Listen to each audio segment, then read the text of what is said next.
سارم نے آستانے کے سیڑھیوں کے نزدیک گاڑی پارک کر دی اور دونوں گاڑی سے نکل آئے۔ یار اسرار، تو مجھے کہاں لے آئے ہو؟ لگتا ہے اس مکان میں تو کوئی بھی نہیں رہتا، سارم نے کہا۔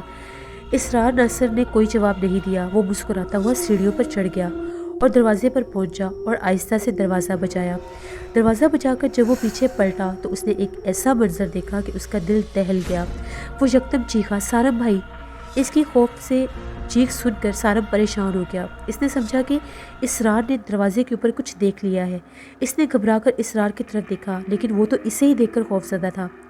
اسرار دروازہ بجا کر سارم کی طرف گھوما تو اس نے تیر کی طرح ایک اچھے خاصے بڑے گدھ کو سارم کی طرف چپٹتے دیکھا۔ وہ جسیم گدھ جس کے پنجے سرخ تھے اچانک ہی فضا میں نمودار ہوا اور اب اپنے بڑے جارحانہ انداز میں سارم پر ٹوٹنا چاہ رہا تھا، اس پر حملہ کرنا چاہ رہا تھا۔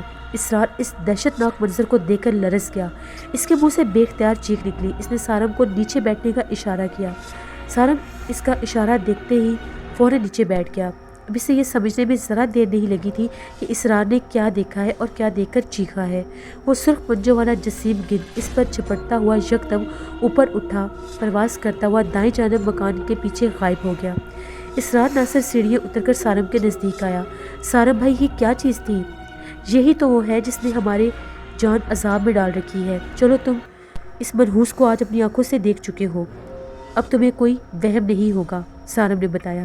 یہ تو بڑے خطرناک طریقے سے آپ پر حملہ آور ہو رہا تھا۔ اگر آپ نیچے نہ بیٹھتے تو ممکن تھا یہ آپ کو زخمی کر دیتا، اسرار نے کہا۔ اتنے میں دروازے کے پیچھے کھٹ پٹ کی آواز آئی اور پھر دروازہ کھلا۔ چار خانے کا تہمت سفید کرتا، جالی دار سفید ٹوپی پہنے ایک صاحب دروازے پر نمودار ہوئے۔ ان کی عمر 70 سے کم ہی ہوگی، آنکھیں بڑی بڑی اور اینک سے بے نیاز، سفید داڑھی، سانولی رنگت، ہونٹ مسکراہٹ سے خالی، چہرے پر ایک خاص قسم کی سختی۔ اسرار نے انہیں دیکھتے ہی ادب سے سلام کیا۔ سارم نے بھی انہیں سلام کیا، ہاتھ اٹھایا۔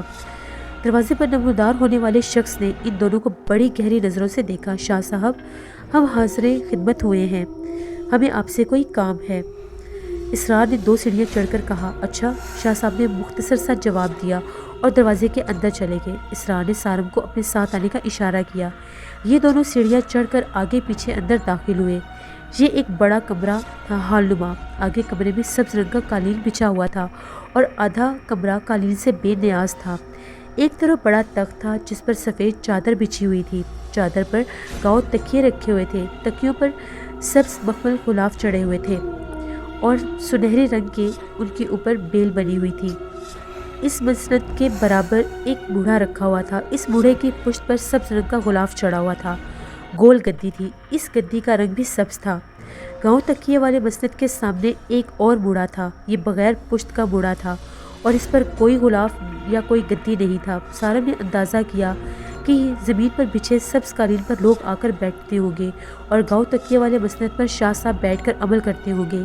اس وقت کمرے میں کوئی نہیں تھا۔ اسرار نے بتایا کہ یہ شاہ صاحب جب عصر اور مغرب کے درمیان حاضرات کرتے ہیں، اس وقت یہاں اچھا خاصا رش ہوتا ہے۔ اسرار نے یہ وقت خاص طور پر حاصل کیا تھا اطمینان سے بات کرنے کے لیے۔ شاہ صاحب مسند کے برابر آ کر بوڑھے پر بیٹھ گئے اور دونوں کی طرف دیکھ کر مخاطب ہوئے۔ آپ دونوں میں سے کون ہے جو چوکی پر بیٹھے گا؟ میں، اسرار ناصر نے ایک قدم بڑھا کر کہا۔ آئیں پھر، شاہ صاحب نے چھوٹے بوڑھے کی طرف اشارہ کیا۔ اسرار شاہ صاحب کے منہ کے آگے بالکل جا کر بوڑھے پر بیٹھ گیا۔ اس نے سارم کو قالین پر بیٹھنے کا اشارہ کیا۔ سارم فوراً قالین پر بیٹھ گیا۔ وہ اس زاویے میں بیٹھا کہ ان دونوں کی صورتیں نظر آئیں۔ ویسے اسے حیرت تھی کہ یہ معاملہ عجیب تھا، چوکی پر بٹھا کر انہوں نے اسرار کو کیوں بلایا؟ انہوں نے تو یہ نہ پوچھا کہ معاملہ کس کا ہے اور کس نوعیت کا ہے۔ پھر وہ گاؤں تکیے والے مسند میں بھی خالی تھی، آخر اس پر کون بیٹھے گا؟ اس کا خیال تھا کہ شاہ صاحب مسند نشین ہوں گے، لیکن وہ تو بڑے بوڑھے پر بیٹھ گئے تھے۔ اب شاہ صاحب نے کچھ پڑھنا شروع کر دیا۔ کچھ دیر خالی مسند کی طرف دیکھ کر پڑھتے رہے، پھر ذرا سی گردن کو موڑ کر اسرار کو دیکھا۔ ان کی آنکھوں میں جانے کیا تھا، اسرار کو دیکھتے ہی ایک جھٹکا سا لگا، اس کی آنکھیں خود بخود بند ہو گئی۔ چل رے چوکی، اٹھ، شاہ صاحب نے حکم دیا۔ اسرار یہ سنتے ہی فوراً کھڑا ہوا، اس کی آنکھیں بند تھیں۔ چل ٹکانے پر چل۔ سارم کا خیال تھا کہ یہ حکم سن کر اسرار ناصر نے چلنا شروع کر دیا ہے۔ پھر آنکھیں بند کیے کمرے سے نکل جائے گا، لیکن ایسا کچھ بھی نہیں ہوا۔ وہ کہیں جانے کے بجائے ڈھب سے موڑے پر بیٹھ گیا۔ البتہ ایسا ضرور محسوس ہوا جیسے اسے کسی نے پکڑ کر بٹھایا ہو اور ہلکا سا دھکا بھی دیا ہو۔ ٹھکانے پر پہنچ گئی ہے؟ شاہ صاحب نے اسرار کی طرف دیکھتے ہوئے پوچھا۔ اسرار کی آنکھیں بند تھیں اور چہرہ بے تاثر تھا۔ اس کے چہرے پر یہ بھی پتہ نہیں چل رہا تھا کہ وہ شاہ صاحب کی بات سن بھی رہا ہے یا نہیں۔ چل دیکھ کیا مسئلہ ہے، شاہ صاحب نے حکم دیا اور فوراً اسرار کا چہرہ دیکھنے لگے اور ساتھ ہی گردن ہلانے لگے جیسے کوئی انہیں کچھ بتا رہا ہو اور وہ اس کی بات سن کر معاملے کی تہہ تک پہنچنے کی کوشش کر رہے ہوں۔ اچھا بسیرا ہے، پکا بسیرا ہے۔ کون لوگ ہیں یہ؟ ذرا معلوم کرو۔ 10 سال پیچھے چلو، 12 سال پیچھے چلو۔ ہاں اب بتاؤ۔ نیم کا درخت۔ اچھا ہاں ٹھیک ہے، ہاں بولتے جاؤ، میں سمجھ رہا ہوں۔ ان کی خباثت ختم ہو جائے گی۔ بہت غلط بات ہے، ایسا نہیں کرنا چاہیے۔ ٹھیک ہے میں دیکھ لوں گا، چونکہ تم واپس آؤ۔ شاہ صاحب نے جب دیکھا تو سارم بڑے غور سے ان کی گفتگو سن رہا تھا۔ وہ کچھ اس طرح بات کر رہے تھے جیسے کوئی ٹیلی فون پر بات کرتا ہے۔ صرف ایک طرف کی بات سنائی دے رہی تھی اور بولنے والے کے جملوں سے اندازہ لگایا جا رہا تھا کہ ادھر سے کیا بات ہو رہی ہے۔ اس گفتگو کے دوران سارم نے محسوس کیا کہ شاہ صاحب کا چہرہ کئی بار تبدیل ہوا۔ کبھی غصہ جھلکا، کبھی سنجیدگی آئی، کبھی فکر کی لہر۔ نظریں بدستور اسرار پر تھیں، لیکن کچھ سنبھل کر بیٹھتے، کبھی باتوں کو الجھنے کی کوشش کرتے، کبھی پاؤں پھیلا کر بیٹھ جاتے، کبھی اپنی مٹھیاں بند کر لیتے۔ اس دوران اسرار بت بنا بیٹھا رہا۔ اس کا چہرہ دیکھ کر یوں لگتا تھا جیسے وہ یہاں موجود ہی نہیں ہے۔ جب شاہ صاحب نے اپنی گفتگو کے آخر میں حکم دیا چوکی اب واپس آ جا، تو یہ کہتے ہی اسرار ناصر کے قدم ایک دم اٹھ کھڑے ہوئے اور اس نے آنکھیں کھول دیں۔ شاہ صاحب نے بغور اس کا چہرہ دیکھا اور تسلی امیز لہجے میں پوچھا، ٹھیک ہو؟ جی شاہ صاحب۔ وہ بالکل ٹھیک تھا اور اس نے کہا جی میں ٹھیک ہوں۔ اسرار نے پورے اطمینان سے کہا۔ مکان کس کا ہے؟ شاہ صاحب نے سوال کیا۔ مکان ان کا ہے۔ اسرار نے قالین پر بیٹھتے ہوئے سارم کی طرف اشارہ کیا۔ آپ یہاں آئیں، شاہ صاحب نے موڑے کی طرف دیکھ کر کہا۔ اشارہ پاتے ہی اسرار موڑے سے اٹھ گیا اور اس نے سارم کے لیے جگہ خالی کر دی۔ سارم موڑے پر بیٹھنے لگا تو شاہ صاحب نے کہا، میرے قریب، بہت قریب آ جائیں۔ اسرار نے یہ سنتے ہی موڑا شاہ صاحب کے اور قریب کر دیا اور خود قالین پر جا بیٹھا۔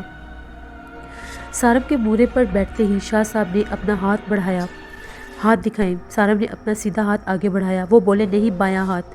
سارم نے بایاں ہاتھ آگے کر دیا۔ شاہ صاحب نے اس کا ہاتھ پکڑ کر الٹا کیا اور ناخنوں کو غور سے دیکھا۔ انگوٹھے کے ناخن پر خصوصی توجہ دی۔ اس کے بعد ہاتھ چھوڑ کر سیدھے ہو کر بیٹھ گئے۔ جس گھر میں آپ رہتے ہیں وہاں کبھی ایک نیم کا درخت تھا۔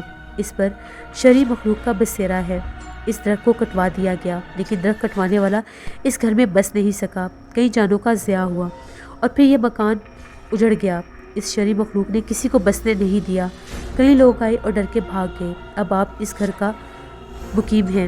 آپ لوگ اس گھر میں رہتے ہیں۔ آپ نے اس کے گھر پر قبضہ کر لیا ہے۔ یہ بات اس شرعی مخلوق کو قطعاً پسند نہیں ہے، لہٰذا اس گھر میں جو کچھ ہو رہا ہے یہ آپ اس سے اچھی طرح واقف ہیں۔ وہ سرخ پنجوں والا آپ کا تعقب کرتا ہوا یہاں بھی آ پہنچا۔ شاہ صاحب نے بولتے بولتے یکدم خاموش ہو گئے۔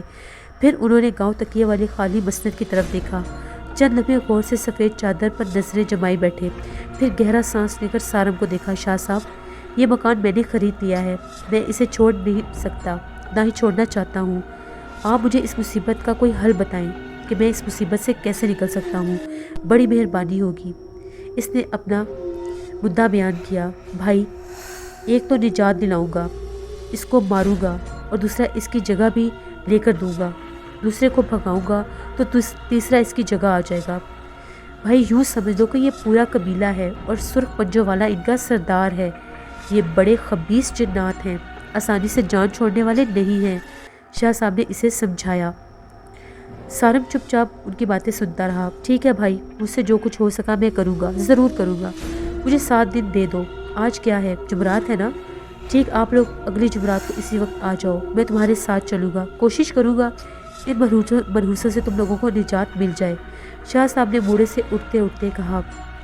انہیں اٹھتا دیکھ کر سارم اور اسرار بھی اٹھ گئے۔ شاہ صاحب، اس سلسلے میں ہم آپ کی خدمت میں جو حاضر ہوئے ہیں دوبارہ پھر آنا چاہیں گے۔ اچھا، اور ہم آپ کی کوئی خدمت بھی کرنا چاہتے ہیں۔ کیا خدمت کریں گے آپ؟ زیادہ سے زیادہ 1500 روپے رکھ دیں گے یا 10,000 رکھ دیں گے؟ اگر یہی کرنا تھا تو بازار میں بہت سے لوگ بیٹھے ہیں، ان میں سے کسی کو بھی پکڑ لیں اور ان کی خوب خدمت کریں، پھر آپ تماشا دیکھیں۔ شاہ صاحب خفا ہو گئے۔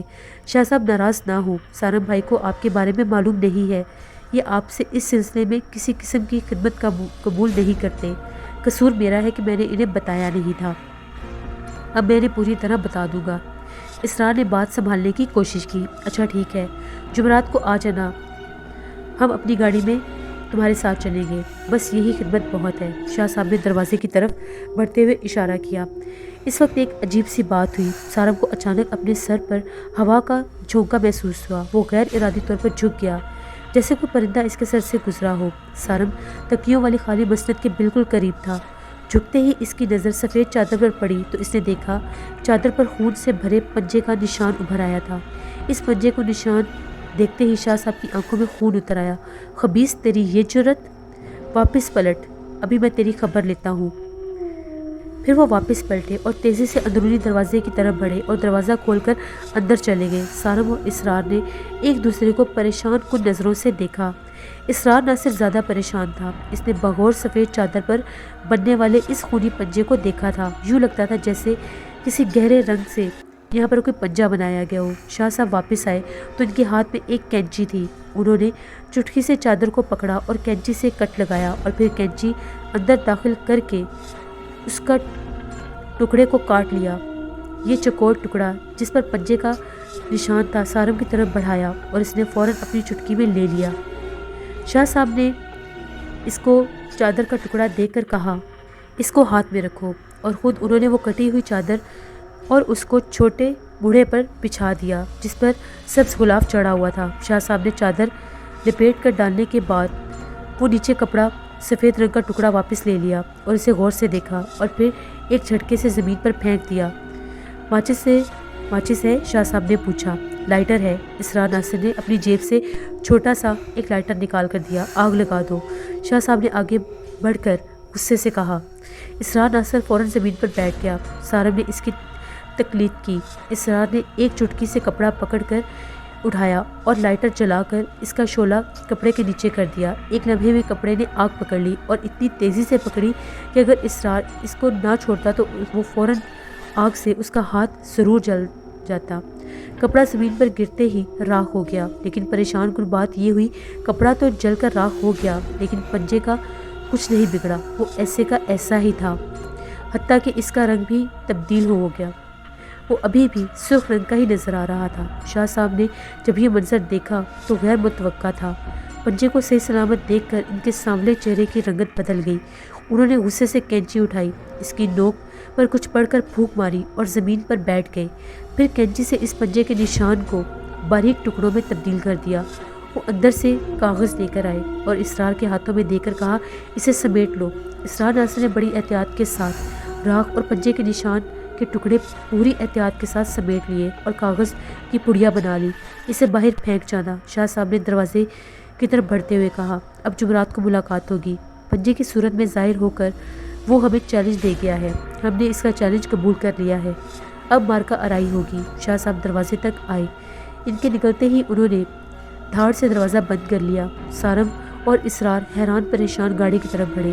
سارم بھائی آپ بے فکر ہو جائیں، اس منحوس نے شاہ صاحب سے ٹکر لی ہے، اب وہ اس گھر میں زیادہ عرصے تک نہیں رہ سکے گا۔ اسرار نے کہا، اللہ کرے ایسا ہی ہو۔ سارم نے گاڑی سٹارٹ کی۔ سارم کے لیے یہ سب کچھ انوکھا اور عجیب تھا، اس طرح کے پیروں فقیروں سے اس کا کبھی واسطہ نہیں پڑا تھا، نہ ہی وہ یہ جانتا تھا کہ یہ آسیب کیا چیز ہوتا ہے۔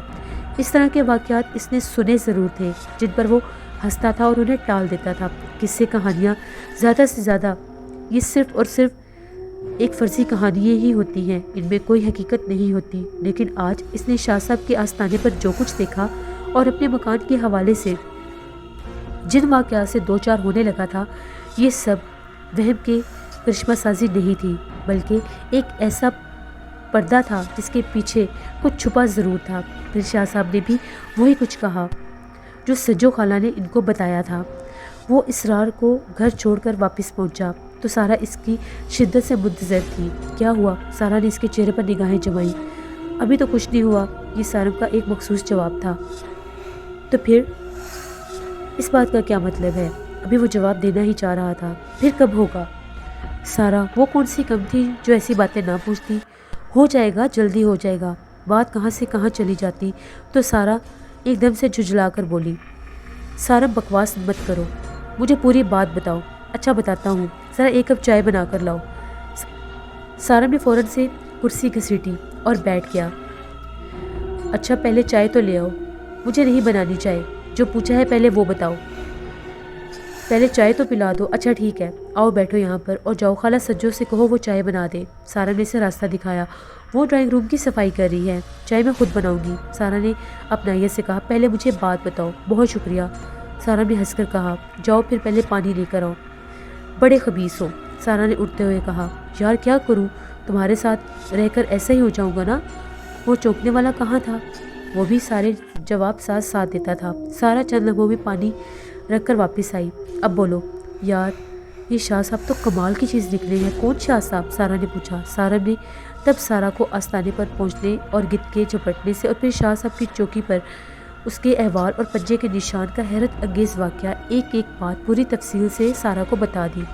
اسی اثنا میں سارا چائے بنا لائی۔ وہ چائے پیتا رہا اور ساری باتیں بتاتا رہا۔ جب وہ چپ ہوا تو سارا نے کہا، حیرت کی بات یہ ہے کہ شاہ صاحب نے وہ ساری باتیں کہیں جو مجھے خالہ سجو نے بتائیں۔ اب تو کوئی شک شبہ نہیں ہے، اب کیا ہوگا؟ اب آپ روٹیاں توڑیں گے اور فاتح ہوگی۔ سارا نے پھر پٹری سے اترتے ہوئے کہا، سارا بدتمیزی مت کرو۔ سارا نے سنجیدہ ہو کر کہا، اوکے باس۔ وہ فوراً سیدھا ہو کر بیٹھ گیا۔ اب شاہ صاحب جمعرات کو گھر آئیں گے، شاہ صاحب نے بڑے غصے میں کہا ہے، پھر تو یہاں پر ہنگامہ آرائی ہوگی۔ سارا نے پرجوش ہو کر کہا، یہ مجھے نہیں پتا اب کیا ہوگا اور کیا نہیں۔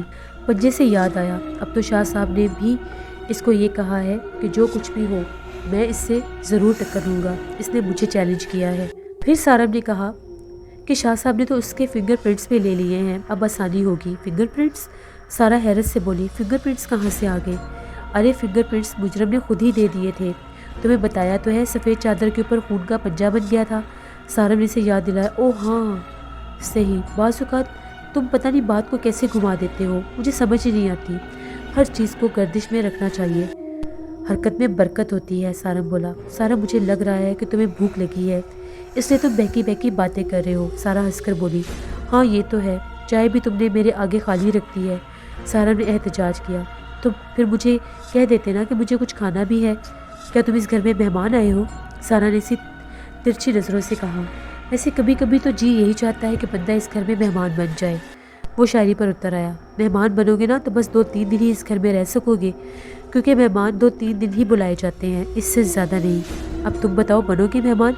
سارا نے اسے اپنی حسین آنکھوں سے گھورا، نہیں بابا، میں مہمان نہیں بنوں گا، صرف جان بنوں گا، وہ بھی تمہاری۔ اس سے پہلے کہ سارا اسے کوئی جواب دیتی، ٹیلی فون کی گھنٹی بجی اور آواز سنتے ہی سارا فوراً کھڑا ہوا۔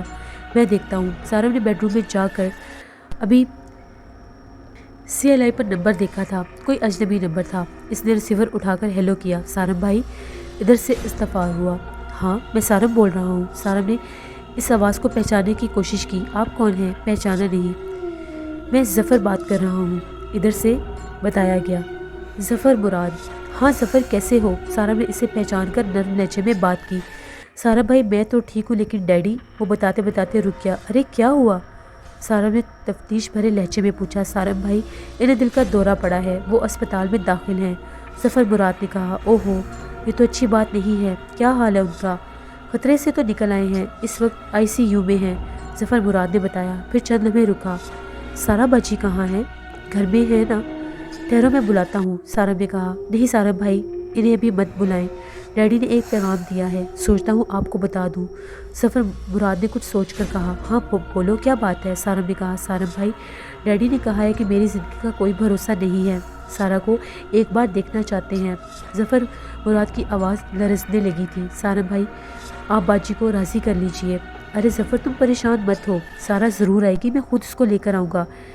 ڈیڈی کس ہاسپٹل میں ہیں اور ملاقات پر کوئی پابندی تو نہیں؟ سارم نے پوچھا۔ وزٹر کو اگر آپ بولیں گے تو ڈاکٹر پابندی لگا دیں گے، لیکن اگر آپ ڈاکٹر کو یہ کہیں گے کہ ان کی بیٹی ہوں اور ان سے ملنا چاہتی ہوں تو پھر وہ آپ کو نہیں روکیں گے۔ ظفر مراد نے انہیں ہسپتال کا نام بتا دیا۔ ٹھیک ہے، تم ڈیڈی کو اطمینان دلاؤ، میں سارا کو لے کر آ رہا ہوں۔ ہاں، آپ جلدی سے آ جائیں، میں سارا کو ابھی بتا دوں گا اور آپ تمہاری بات بھی کروا دیتا ہوں۔ جی کروا دیں، ظفر نے کہا۔ ارے سارا، سارا نے آواز لگائی۔ جواب نہیں آیا تو اس نے بلند آواز میں کہا، سارا جی۔ وہ کچن میں تھی اور وہیں سے بولی، سارا جلدی آؤ، تمہارا فون آیا ہے۔ سارا نے زور سے اسے کہا، کس کا فون ہے؟ اس نے پوچھا۔ بات کرو۔ سارا نے فون کرنے والے کا نام نہیں بتایا اور ریسیور اس کے ہاتھ میں دے دیا۔ ہیلو، سارا نے تجسس بھرے لہجے میں کہا۔ سارا باجی، میں ظفر بول رہا ہوں، آپ کا ظفری۔ ظفر کی آواز میں ایک لرزش تھی۔ ارے ظفر میرے بھائی، تم کیسے ہو؟ سارا کے لہجے میں بے پناہ پیار تھا۔ سارا باجی، آپ کو ڈیڈی نے بلایا ہے، وہ ہاسپٹل میں ہیں، آپ کا انتظار کر رہے ہیں۔ کیا ہوا انہیں؟ سارا ایک دم سے ڈر گئی۔ ہارٹ اٹیک، خطرے سے باہر ہیں، آپ کو شدت سے یاد کر رہے ہیں، پلیز باجی آپ فوراً آ جائیں، وہ آپ سے ملنا چاہتے ہیں۔ ظفر کی آواز رونے والی ہوگی۔ اچھا، اتنا کہہ کر سارا نے ریسیور سارا کو دے دیا۔ ٹھیک ہے ظفر، تم انتظار کرو اور ڈیڈی سے کہو ہم آ رہے ہیں۔ سارم نے اس کو اطمینان دلایا۔ تھینک یو سارم بھائی۔ پھر سارم نے فون بند کر دیا۔